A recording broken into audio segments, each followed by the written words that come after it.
नमस्कार, बंसल न्यूज की खास पेशकश लक्ष्य में आपका स्वागत है। मैं हूं आपके साथ साक्षी गुप्ता।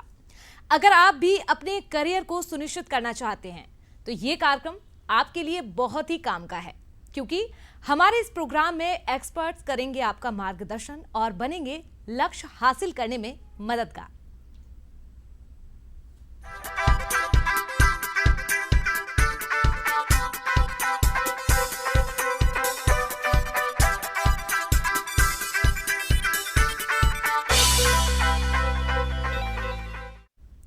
तो हमारे इस खास कार्यक्रम लक्ष्य में हम उन लोगों से आपको रूबरू कराएंगे जो शिक्षा के लिए बेहतर काम कर रहे हैं, छात्रों के मन में करियर को लेकर उठने वाले सभी सवालों के जवाब आपको देते हैं और कैसे शिक्षा का स्तर बढ़े इसके लिए कोशिश भी कर रहे हैं।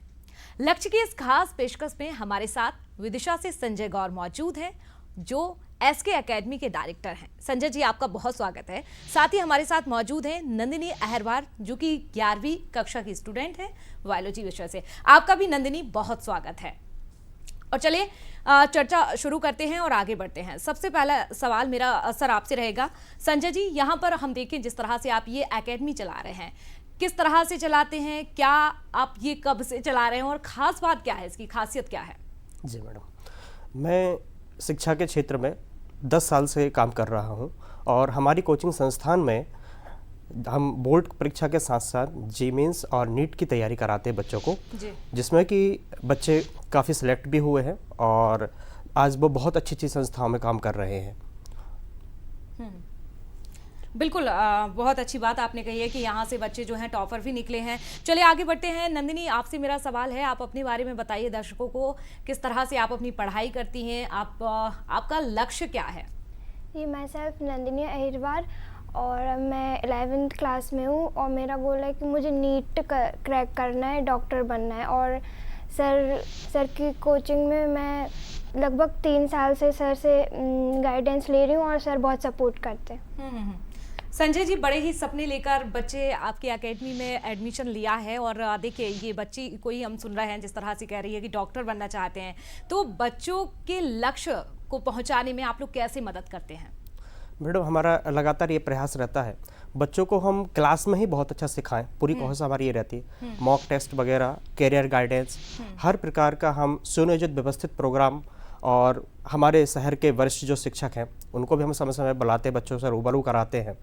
साथ ही साथ जो हमारे संस्थान से विद्यार्थी निकल गए हैं तो उनको भी हम इनवाइट करते हैं, जिससे कि बच्चों का प्रोत्साहन बने और वो आगे की चीज़ों को सीखें। चूँकि मैक्सिमम जो हमारे संस्थान में बच्चे पढ़ रहे हैं वो कहीं ना कहीं पहले पढ़ चुके उनके भाई बहन या उनके रिलेटिव ही हैं, तो उनको लगता है कि उनसे हम और भी ज़्यादा प्रोत्साहित होते हैं।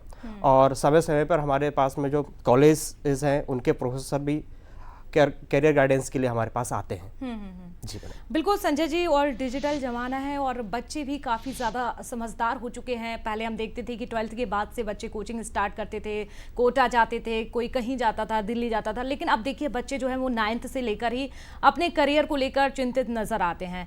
तो ऐसे में मैं आपसे जानना चाहूँगी, आपकी कोचिंग में क्या खासियत है? क्या आप बच्चों को यहाँ पर केवल ऑफलाइन पढ़ाया जाता है या आप लोग ऑनलाइन भी पढ़ाते हैं? जी मैडम, एक्चुअली मैंने कोविड के टाइम में बच्चों को ऑनलाइन क्लासेस दिया था जी, लेकिन ऑनलाइन में मैं एक चीज़ को जज कर पाया। ऑनलाइन बहुत अच्छा प्लेटफॉर्म है, लेकिन काफ़ी बार बच्चों से वैसी कनेक्टिविटी नहीं हो पा रही थी, कभी ऑनलाइन इशू मेरे को आ रहे थे। तो उसके बाद मैंने जैसे ही सब कुछ माहौल ठीक हुआ तो ऑफलाइन पे डबल से शिफ्ट हुआ और लगातार ही बच्चों का इस प्रकार से मैं मार्गदर्शन कर रहा हूँ, जिससे कि बच्चे सफल भी हो रहे हैं और आगे बढ़ रहे हैं। बिल्कुल सर, यहाँ पर आपने कनेक्टिविटी की बात की है कि बहुत अच्छे से आपका नहीं हो पा रहा था, जिसकी वजह से आप लोगों ने यहाँ पर ऑफलाइन पर ज़्यादा जोर दिया। तो क्या फ्यूचर प्लानिंग क्या है इसको लेकर, कैसे, क्योंकि गांव के बच्चे भी हैं जो आपको देख रहे हैं, वो हो सकता है कि अपने सपनों की उड़ान आपके द्वारा ही देखे, तो ऐसे बच्चों के लिए आप लोगों ने फ्यूचर प्लानिंग के लिए कुछ सोचा है? जी मैडम, आपने बहुत अच्छा प्रश्न किया जी। हमने ये प्लानिंग किया है कि अब हम फिर से डबल से और नए इंस्ट्रूमेंट के साथ और नई तैयारी के साथ, नए उमंग और उत्साह के साथ नए जोश और जुनून के साथ, और खासकर उन बच्चों तक जो हम, जैसे आपने बताया कि वो हमारे तक नहीं पहुंच पाए हैं, तो उन तक हम बिल्कुल पहुंचने का प्रयास करेंगे और उन बच्चों को भी सपनों को साकार करने का पूरा प्रयास हमारा रहेगा। वो हमारे साथ इसी प्रकार जैसे हमारे साथ अभी जो बच्चे जुड़े हैं वो मेहनत कर रहे हैं, और ग्रामीण क्षेत्र के जो बच्चे हैं जो कि और मोटी मोटी जो फीस संस्थाओं में नहीं दे पाते हैं, उनको भी हम अपने साथ लें और उनके साथ भी इसी प्रकार की तैयारी कराई जाए और वो अपने सपनों को साकार करें, अपने देश, अपने गांव, अपने माँ बाप का नाम रोशन करें। नंदिनी, आपने 11th क्लास में अपना सपना, अपनी मंजिल को, अपना लक्ष्य जो है वो तय कर लिया है। कब आपने ये सोचा, कैसे आपने यहाँ पर कोचिंग में एडमिशन लिया और अपनी पढ़ाई के लिए आप समय कैसे देती हैं? क्योंकि अभी आप 11th क्लास में हैं और आपके सपने जो हैं वो बहुत ही ज़्यादा ऊंचे हैं, तो ऐसे में उसके लिए आप अलग से टाइम कैसे दे पाती हैं? यस मैम, मैंने जब मैम कोचिंग ज्वाइन की थी तो मैं 9th क्लास में थी, लगभग सर से 3 साल से पढ़ रही हूँ और सर ने पूरा सपोर्ट किया। और जब मेरा रूटीन ये है कि मतलब स्कूल कोचिंग दोनों अटेंड करना रहता है, तो ऑब्वियस सी बात सुबह जल्दी उठना पड़ता है और सुबह कोचिंग जाने के बाद स्कूल, फिर उसके बाद दोबारा घर पे आके उस सबको रिवाइज़ करना। और हाँ, नीट बहुत डिफ़िकल्ट एग्ज़ाम है, उसके लिए अच्छे से प्रिपेयर कर रही हूँ और यही मोटिव है कि और भी मैं मेहनत करूँगी और आगे। बिल्कुल। सर, यहाँ पर जिस तरह से नीट की हम बात कर रहे हैं, बहुत सारे बच्चे अभी हमारा ये कार्यक्रम देख रहे हैं, हमारे कार्यक्रम से जुड़े हैं और डेली ही ये देखते हैं, तो जो बच्चे घर बैठकर देख रहे हैं उनके लिए आप थोड़ा सा बताइए, कैसे आप लोग जेईई की तैयारी करते हैं, ये क्या है, कैसे क्रैक करना है, उनके लिए आप टिप्स दीजिए। जी मैडम, जेईई में सबसे अच्छी बात यह है कि मैं इसके बारे में थोड़ा सा पहले ये बता दूं कि जेईई कौन बच्चा दे सकता है। तो हमें जेईई के लिए सबसे पहले तो ये होना चाहिए 12th में PCM, मतलब मैथमेटिक्स, फिजिक्स और केमिस्ट्री, ये 3 सब्जेक्ट एलिजिबिलिटी है, उनके साथ हमने 12th उत्तीर्ण की हो, लगभग 75% मार्क्स हमारे हों। SC ST के लिए हो सकता है 60% भी रखा हो, और साथ ही साथ हम एक इंटेंस एग्जाम होता है, उसका एग्जाम का फॉर्म फिल करना होता है, देन उसके बाद उसमें ऑब्जेक्टिव टाइप्स के क्वेश्चन होते हैं मैम। जी बिल्कुल, बहुत अच्छी आपने जानकारी दी। लेकिन आपने यहाँ पर PCM की बात की है, यानी कि फिजिक्स, केमिस्ट्री और मैथ्स, लेकिन कई बच्चों के इसको लेकर डाउट्स भी होते हैं। कोई बच्चा किसी सब्जेक्ट को ज़्यादा टाइम देता है, किसी बच्चे का केमिस्ट्री हम देखते हैं स्ट्रांग होती है, किसी का फिजिक्स, तो ये टाइम मैनेजमेंट कैसे करें, कौन से सब्जेक्ट को कितना टाइम देना चाहिए, इसके लिए आप क्या सोचते हैं? क्योंकि आप एक एकेडमी चला रहे हैं तो आपके अनुभव बहुत ज़्यादा अच्छे होंगे। जी मैडम, संस्थान में देखा जाए तो मैं भी देखता हूँ, जैसे आपने भी मेरे से क्वेश्चन पूछा, तो किसी के किसी सब्जेक्ट को लेकर रुचि होती है, किसी की कोई सब्जेक्ट डीप मतलब वीक होता है जी।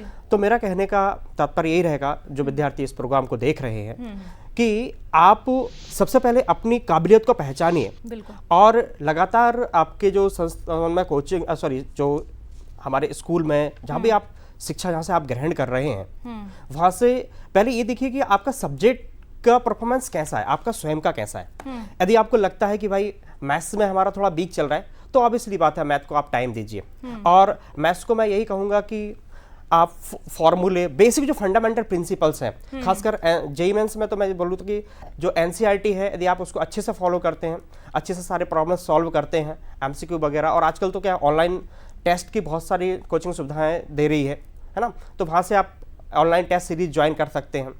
तो मेरा कहने का मतलब यही रहेगा कि आप किस सब्जेक्ट में आपकी औसतन एवरेज क्या है। जैसे मैं बताऊं 3:2:1 में हम जा सकते हैं। जैसे मैथ्स में प्रोबेबिलिटी, मैथ्स के क्वेश्चन भी ज़्यादा रहेंगे, तो मैथ्स को आप ज़्यादा टाइम दीजिए, देन इसके बाद फिजिक्स को, फिजिक्स में भी न्यूमेरिकल थोड़े डिफिकल्ट टाइप के पूछे जाते हैं, देन इसके बाद फिर केमिस्ट्री है।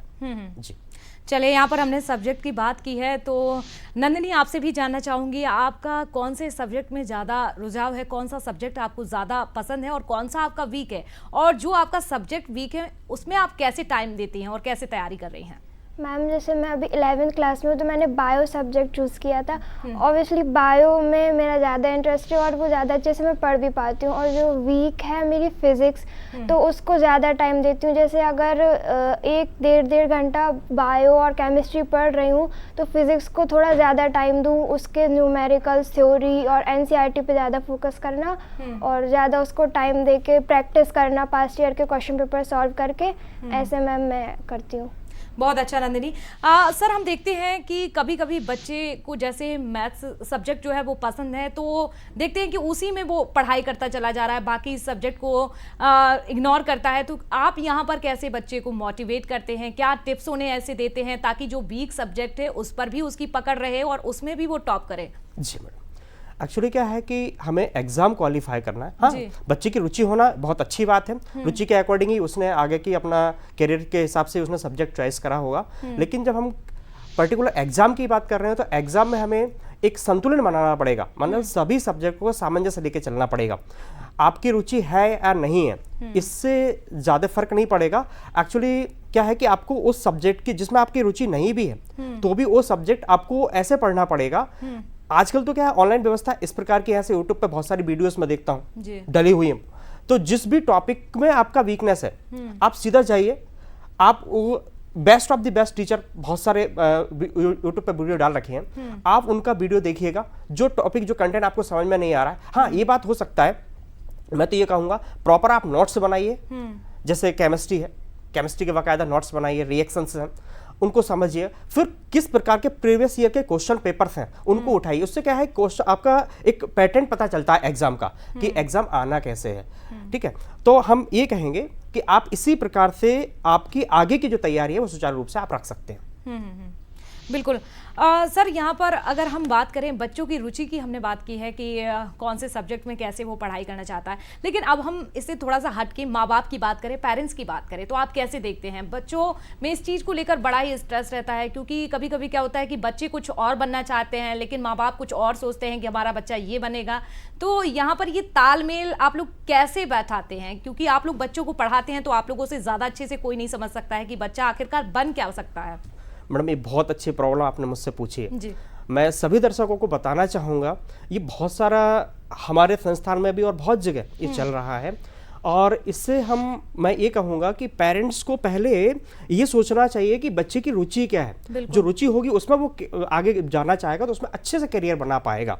कई बार क्या होता है कि माँ बाप कहीं ना कहीं अपने सपनों को अपने बच्चों पे थोप देते हैं, जिसके कारण मैं देख रहा हूँ कि कभी बच्चे डिप्रेशन में चले जाते हैं। आगे जाके वो एक ब्रिलियंट भी लड़का होता है या गर्ल्स हो सकती है, वो पढ़ने में रुचिकर है, लेकिन आपने उसको ना चाहते हुए कुछ और चाह रहा था, लेकिन आपने किसी दूसरे डिपार्टमेंट में उसको भेजा, तो उसका आगे जाके हम देखते हैं कि वो कहीं ना कहीं फिसल जाता है। तो मेरा सभी माँ बापों से, सभी मतलब पेरेंट्स से ये गुजारिश है, निवेदन है कि कृपया करके आप आपके बच्चों के भविष्य के बारे में अच्छा सोचिए। अच्छा, आप लोग सोचते हैं ये बात सही है, लेकिन जो वो चाह रहे हैं वो क्या चाह रहे हैं, पहले एक बार उनसे एनालाइज करिए, जज करिए। मैं तो ये चाहता हूँ कि आजकल कोई भी चीज छोटी नहीं है, कोई बड़ा नहीं है। आप जो भी काम कर रहे हैं पूर्ण ईमानदारी और पूर्ण लगन से यदि करोगे आप, तो आप आपके जीवन में एक अच्छा मुकाम, एक अच्छी मंजिल जरूर प्राप्त करोगे। जी बिल्कुल। नंदिनी, अब आपसे चर्चा करती हूँ, मैं आपसे जानना चाहूंगी, ये जो आपने सपना देखा, ये जो लक्ष्य आपने निर्धारित किया है, क्या ये आपका है या आपके पेरेंट्स का है? पेरेंट्स का है तो कैसे आप ये तय कर चुकी हैं, और क्या आगे आपका, जैसे कि अभी आप 11th में हैं, तो 12th के बाद कहीं आपका लक्ष्य जो है वो दूसरी ओर तो नहीं चला जाएगा?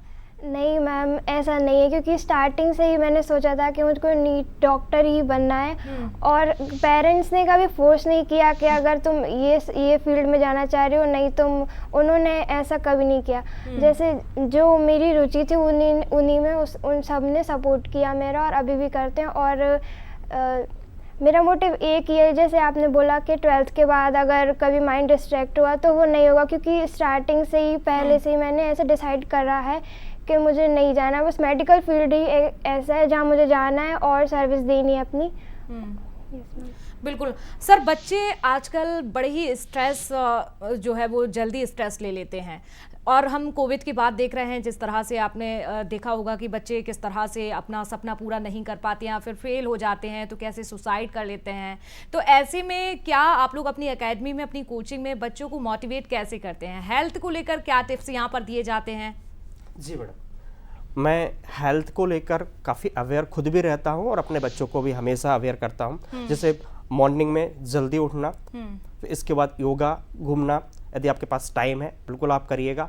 साथ ही साथ यदि आप कुछ सामाजिक ऐसा काम है जिसके वजह से आप कहीं और ज़्यादा आपकी रुचि बनती है तो वहाँ पे आप जाइएगा। अभी कभी आप कहना चाहिए उद्यान में भी जा सकते हैं, मंदिर में जा सकते हैं, जहाँ भी आपको ऐसा लग रहा है कि हमें शांति मिल रही है, जी। है ना, या फिर अपने दोस्तों के बीच जो गपशप है वो आप कर सकते हैं। तो या फिर अच्छी मैगनीज नोट्स जो हैं, अच्छी जीवनी जो हमारे भारत के इतिहासकार हैं, उनके फिर जो हमारे सेनानी लोग हैं उनके बारे में आप उनके जीवन चरित्र को पढ़िए, उनसे आप कुछ काफ़ी चीज़ें सीखिए। तो स्ट्रेस की समस्या तो यह है कि आप थोड़े से मैं देखता हूँ कि किसी बच्चे का 2 नंबर से यदि कोई एग्जाम रुक गया तो वो इतना स्ट्रेस में आ जाता है कि अब मेरा क्या होगा। जीवन इतना ही नहीं है, मेरा मतलब कहना यह है, जीवन इतना ही नहीं है, ये हमारी शुरुआत थी। और बल्कि अपनी कमी जो यदि किसी कारण से अपन कोई एग्जाम में असफल होते हैं तो फिर से एक धैर्य रखिए और फिर से एक उमंग और उत्साह लेके आइए अपने अंदर, और ज़्यादा तेज ऊर्जा के साथ मेहनत करिए और दुनिया को दिखाइए कि मैं वो नहीं हूँ जो गिर जाऊंगा, मैं वो हूँ जो गिर के भी आसमां तक पहुंचूंगा। बिल्कुल, बहुत अच्छी बात। नंदिनी, आपसे जानना चाहूंगी, आप प्रिपरेशन भी कर रही हैं, एक तरफ आपकी 11th क्लास भी है तो उसको भी आपको समय देना है, ऐसे में आप अपनी हेल्थ को कैसे समय दे पाती हैं और साथ ही आपका इंटरेस्ट क्या है और क्या आपको अच्छा लगता है पढ़ाई के अलावा? यस मैम, तो नीट के साथ साथ मैं 11th में भी कर रही हूँ अपनी स्टडी। तो वो तो सर ने मुझे समझाया, एनसीईआरटी बेस पे होता है, तो जो मैं पढ़ रही हूँ 11th में उसको भी और ज़्यादा अच्छे से फोकस करके पढ़ना और अच्छे से नोट्स बना के पढ़ना, और वही मतलब वही हेल्प करेगा आगे जाके नीट में, क्योंकि नीट भी मतलब बोलते हैं कि एनसीईआरटी बेस पे ही आती है उसका एग्ज़ाम। और मेरा रूटीन ये है कि जैसे सर ने बताया, उनने मुझे बोला, वो बताते थे पहले से ही, फिर सुबह जल्दी उठना, मैं उठ जाती हूँ सुबह जल्दी, और फिर थोड़ा बहुत अगर टाइम रहता है तो एक्सरसाइज करना, थोड़ा वॉक करना, और मतलब ये नहीं कि अगर पढ़ रही हूँ तो पढ़ते ही रहना, उससे माइंड ना बहुत प्रेशराइज हो जाता है। तो कभी कभी बीच में ब्रेक लेना, और जैसे स्ट्रेस हो जाता है तो ऐसे फ्रेंड से बात करना। और इंटरेस्ट मैम ऐसा तो है नहीं कि हर बच्चा बस पढ़ाई में इंटरेस्ट रखेगा। सोशल मीडिया सब यूज़ करते, मैं भी करती हूँ थोड़ा बहुत, और ऐसे यूट्यूब पे थोड़ा व्लॉग्स वगैरह देखना, वीडियोस, मोटिवेशन वीडियोस, ये सब। बिल्कुल नंदिनी, समझ सकते हैं कि आप अपनी तरह पूरे तरीके से अपने आप को बिजी रखती हैं और अपनी पढ़ाई पर भी विशेष ध्यान देती हैं। सर, मैं आपसे जानना चाहूँगी, अब हर बच्चा नंदिनी जैसा तो नहीं होता है कि बड़े ही अच्छे से अपनी पढ़ाई के लिए भी टाइम निकाल रहा है, बाकी के लिए भी। तो जो बच्चे वीक होते हैं उनके आप लोग कैसे उन पर विशेष ध्यान देते हैं? उनके लिए क्या अलग से क्लासेस लगाई जाती हैं? क्योंकि वीक बच्चे भी बहुत सारे होंगे, तो उनके लिए कैसे आप लोग मैनेज करते हैं? जी मैडम, ये जो वीक वाली आपने बात बताई, मैं ये देख रहा हूँ कि कोविड के बाद ये प्रॉब्लम ज़्यादा आ रही है हमारी संस्थाओं में। इसमें बच्चों की बिल्कुल भी गलती नहीं है, क्योंकि उस समय वो दौर ऐसा था जिसमें हम लोगों ने सभी ने सहा। स्कूल भी काफ़ी बंद रहे, काफ़ी टाइम तक बच्चे स्कूल ही नहीं पहुँचे। जब स्कूल नहीं पहुँचे तो उन तक वो ज्ञान कहीं से पहुँचेगा जो हम देना चाह रहे हैं, है ना। तो फिर हमने ये प्रयास किया कि जो प्रॉपर हमारे बैच चलते वो तो रेगुलर चलते हैं मैडम, साथ ही साथ हम जो बच्चे वीक होते हैं उनको अलग से एक्स्ट्रा क्लास लेते हैं। और इस पे हमारा फोकस रहता है कि वो बच्चे अपने आप को कभी ये ना समझ लें कि हमसे हो नहीं पाएगा। तो उसके लिए हमारा ये प्रयास बिल्कुल निरंतर बना हुआ है कि हम उनसे पर्सनल कनेक्टिविटी बनाएं और हम उनसे ये समझने का प्रयास करें कि इनकी वीकनेस का कारण क्या है। वहां तक हम पहुंचते हैं। साथ ही साथ हम प्रयास करते हैं कि उनको यदि मान के चलो मैथ्स में हमें दिक्कत आ रही है तो हम उनको फुली सपोर्ट करते हैं कि भाई यदि आपको 1 घंटे में समझ में नहीं आ रहा, आप 2 घंटे रुकिए और एक हमारा लाइब्रेरी जो है वहां पे आप बैठिए, बढ़िया है ना, आप यहीं से पूरी प्रिपेयरिंग करिए और फुल कंप्लीटली आप अपनी एनर्जी के साथ पढ़ाई करते हुए। और जब हमारे टीचर्स एक एक्स्ट्रा जो हमें टीचर्स इसीलिए रखे हैं संस्था में कि वो बच्चों के डाउट्स ही मेंशन करें केवल। जी, तो हमारा प्रयास जो वीक बच्चे हैं उन पर यही रहता है कि किसी प्रकार से भी वो अपनी कमजोरी को घर से यदि लेके आए तो हमारी संस्था से वो संतुष्ट होकर जाए। बिल्कुल। और यहाँ पर एक और सवाल मेरा कि जिस तरह से सर हम देखते हैं कि जब भी कोई बच्चा टॉप करता है 11th में, 12th में, या तो फिर कोई भी गवर्नमेंट एग्जाम अगर उसने क्लियर किया है, हम देखते हैं कि जब इंटरव्यू लिया जाता है तो टॉपर कह देते हैं कि हमने 7 से 8 घंटे पढ़ाई की, 12 घंटे पढ़ाई की, कोई कहता है कि नहीं 5 से 6 घंटे इनफ है। तो इसको लेकर जो बच्चे अब तैयारी कर रहे हैं उनके मन में बड़े ही सवाल आ जाते हैं कि उन्हें लगता है कि 7-8 घंटे पढ़ाई करना है। अब लेकिन 7-8 घंटे में वो पढ़ क्या रहे हैं, ये भी बहुत महत्वपूर्ण हो जाता है। तो बहुत सारे बच्चे ऐसे हैं जो ये प्रोग्राम देख रहे हैं, तो मैं आपसे जानना चाहूंगी कि यहाँ पर बच्चे को 11th क्लास में अगर बच्चा है तो कितना समय देना है और बाकी चीजों को भी मेंटेन कैसे करना है? जी मैडम, अपने प्रोग्राम का ही नाम है लक्ष्य, जी। और उस बच्चे का भी एक कोई ना कोई जरूर लक्ष्य रहेगा। बिल्कुल। तो उस लक्ष्य तक वो कैसे पहुंचे, इसके लिए मैं थोड़ा सा बताना चाहूंगा। जी। तो जैसे बच्चा 11th क्लास में है, तो 11th में 10th तक जो नॉर्मल पढ़ाई किया है, 11th में आके आप देखिएगा पर्टिकुलर फिजिक्स अलग पड़ेगा, केमिस्ट्री अलग पड़ेगा, मैथ्स को अलग पड़ेगा। तो अब किस सब्जेक्ट में कैसा उसका अपना लगाव है, इसको देखना रहता है पहले तो। फिर साथ ही साथ ये देखना रहता है यदि बच्चा कमजोर है, जैसे कि किस सब्जेक्ट को लेकर कमजोर है, तो मैं उससे बस यही कहूंगा कि आप शुरुआत से ही हार ना मानिए, बल्कि ये कोशिश करिए कि ये मुझसे कैसे और अच्छा हो पाएगा। इसके लिए आप क्या करें, पर्टिकुलरली आप टीचर के कनेक्टिविटी में बने रहिए। साथ ही साथ उस जो टीचर्स आपके गाइडेंस में हैं, जो आपके साथ में बने हुए हैं, उनसे आप ये कोशिश करिए कि ये कोई सा टॉपिक है या कोई सी चीज है, तो हम इनमें सर अभी कैसे और करें। इससे क्या होगा कि जो सब्जेक्ट के टीचर्स हैं वो आपको बताएंगे कि भाई आपको स्टार्टिंग कहाँ से करना है, देन उसके बाद फिर आपको क्या करना है। तो हम देखते हैं कि हमारी संस्था में जो बच्चे हैं, मैं उनसे हमेशा यही कहता हूँ कि आपका ऐसे मान के चलिए मैथ्स थोड़ा सा वीक है, तो आप कहाँ पे आपको शुरुआत कहाँ से करना है। हम तो कह रहे हैं आप अलजेब्रा से स्टार्ट करिए, बिल्कुल ठीक है। फिर उसके बाद आपको लगता है कि आपको इंटीग्रेशन डिफरेंशिएशन में दिक्कत है ना, तो फॉर्मूले। फिर इसके बाद छोटे छोटे जो क्वेश्चंस है, डायरेक्ट आप डिफिकल्टी से बिल्कुल मत जाइएगा, क्योंकि आप बच्चे क्या होता है, आपने क्लास अच्छे से अटेंड नहीं किया और डायरेक्ट आप कहना चाहिए कि क्वेश्चन लगा रहे हैं, क्वेश्चन पेपर लगा रहे हैं, तो कहीं एक क्वेश्चन ऐसा है कि भाई जो आपसे बन ही नहीं रहा है, तो उसके पीछे नहीं भागना, उसके चक्कर में आपको इतना परेशानी नहीं होना। आपसे जो बन रहा है आप अपना बेस्ट दीजिए, नहीं बन रहा है दूसरे दिन आके आप हमसे पूछिएगा। बिल्कुल बिल्कुल। नंदिनी, यहाँ पर अगर आपसे मैं जानना चाहूँ, जब भी और अगर बच्चों की बात की जाए या आपकी बात की जाए, ज़्यादातर बच्चे जो है वो अकेले पढ़ना पसंद करते हैं, तो क्या आप भी अकेले पढ़ना पसंद करती हैं या आपको ग्रुप स्टडी करना पसंद है? क्या आपकी कोचिंग में जहाँ भी आप पढ़ाई कर रही हैं अपने घर पर या फिर फ्रेंड सर्कल में, तो क्या आप लोग ग्रुप स्टडी करते हैं? कैसे आप लोग डिस्कस करते हैं ये? यस मैम, मुझे ग्रुप स्टडी मुझे ज़्यादा अच्छी लगती है। वैसे घर पे तो हम अकेले पढ़ते ही हैं, जब कोचिंग आना हुआ और स्कूल जाना हुआ तो ग्रुप स्टडी में मतलब बहुत हेल्प रहती है। अगर हमको कोई चीज़ टॉपिक समझ में नहीं आ रहा और टीचर से पूछने में भी हेसिटेशन हो रही है, तो हम अपने फ्रेंड से पूछ सकते हैं, उनसे हम कोई हेसिटेट नहीं कर सकते। और अगर उनको नहीं समझ में आ रहा है तो हम उनसे डिस्कस कर सकते हैं ऐसे ही। और मतलब यस मैम, बिल्कुल, बहुत अच्छे से आप अपनी पढ़ाई करती हैं।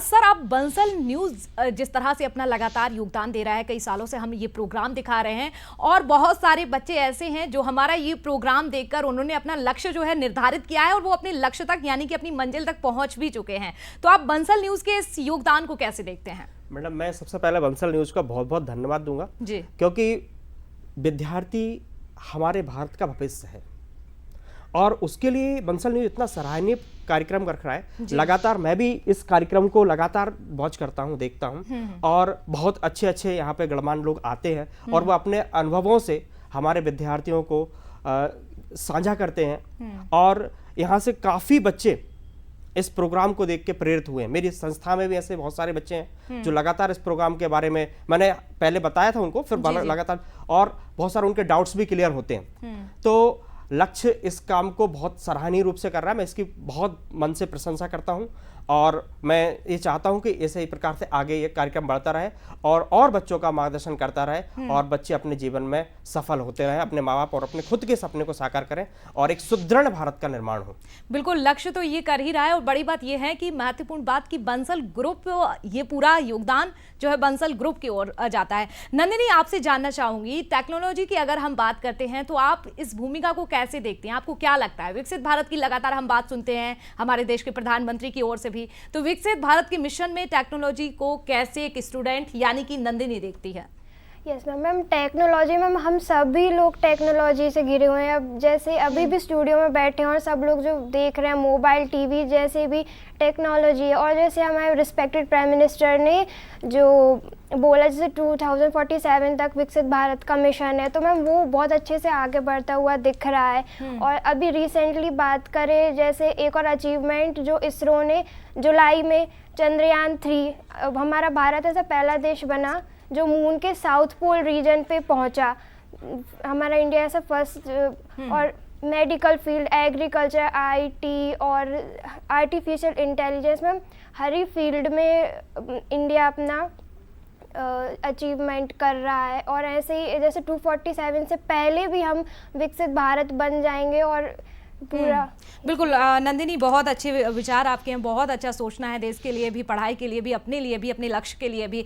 सर, मैं आपसे जानना चाहूँगी, आप आखिरी में क्या संदेश देना चाहते हैं? बहुत सारे बच्चे ये प्रोग्राम देख रहे हैं, आप अपने जो संस्थान में आपके बच्चे हैं उन्हें तो आप मोटिवेट करते हैं, लेकिन बहुत सारे ये घर से प्रोग्राम देख रहे हैं, तो उनके लिए आप क्या कहेंगे जो अपने सपने के लिए उड़ान नहीं भर पा रहे हैं, दिल्ली नहीं जा रहे हैं, कोटा नहीं जा रहे हैं, आपके संस्थान में नहीं जा पा रहे हैं, लेकिन घर पर बैठकर वो बच्चे तैयारी कर रहे हैं, उनके लिए आपका खास क्या संदेश है? जी मैडम, मैं सभी बच्चों से, सभी दर्शकों से ये कहना चाहूँगा, जो काम आप कर रहे हैं जी, बहुत ईमानदारी से करिए। और खासकर बच्चों को ये संदेश देना चाहूँगा, मेरे प्यारे बच्चों, आप आज एक बच्चे हो, लेकिन आप मेरे भारत का भविष्य हो। बिल्कुल। उठो, जागो और खूब मेहनत करो, खूब लगन के साथ, अपनी निष्ठा के साथ अपने सपनों को साकार करो और मातृभूमि की सेवा में आगे बढ़ो। मेरा कहना यही रहेगा कि आप आपके लक्ष्य को इस प्रकार से साधो कि बस वो केवल आपका होना चाहिए। जैसे अर्जुन ने केवल आंख पे लक्ष्य साधा था, वैसे ही आपका जो गोल है वो फुली अचीव हो। इसके लिए यदि मान के जो हमारे जीवन में कभी स्ट्रेस भी आता है, हारना नहीं है, हमें अपने आप बात करिएगा, पेरेंट्स से बात करिएगा, आपके टीचर से उनसे बात करिएगा, फ्रेंड्स से उनको बताइए क्या प्रॉब्लम क्या है, हर प्रॉब्लम का समाधान है।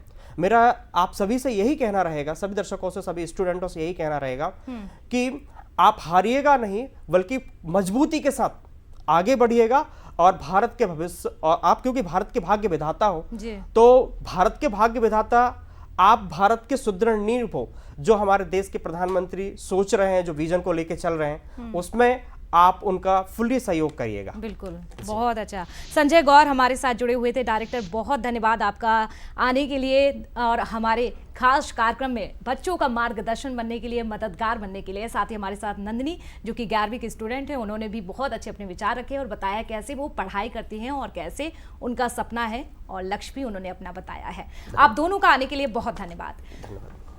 और इसी के साथ हमारी खास पेशकश लक्ष्य में फिलहाल इतना ही। हमें दीजिए इजाजत, नमस्कार। ताजा अपडेट के लिए बने रहिए बंसल न्यूज के साथ। नमस्कार।